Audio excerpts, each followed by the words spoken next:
So now that you've planted your plants, how do you care for them? That's easy. Follow these few simple steps and they should send you on your way. And luckily, these steps are applicable for both our plants in our pots as well as our plants in the ground. Watering is our #1 priority when it comes to looking after our plants. New plants will require a good watering every day for the first week. After the second week, this can be reduced to every 2 to 3 days for the next 2 to 3 weeks, and then it can be knocked back to about once a week or whenever is required. Overwatering is something that we need to be concerned about, so it's always worth checking your plants beforehand whether they actually need a water or not.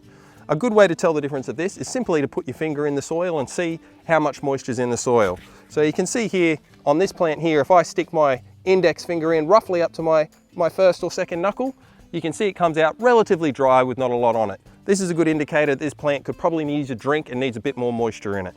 On the other hand, we have one here where if I stick my finger in, we can see it comes out quite muddy. That's a good sign that our plant has enough water for the moment and it can be left for a day or two before it needs another water.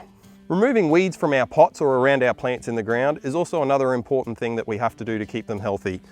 The easiest way to get rid of weeds that have come up in your pot is to get onto them early while they're small, and we can easily remove them just with our fingers or if needed with a small digging tool. Do your best to avoid using any herbicides, as these can cause off-target damage to other plants in your garden. To assist with keeping out the weeds, another good option to do is adding a layer of mulch to our plant. So, by adding a thin layer of mulch around our plant, we're helping create an environment that retains moisture, as well as creates nutrients for our plant and other microorganisms that are growing in the soil.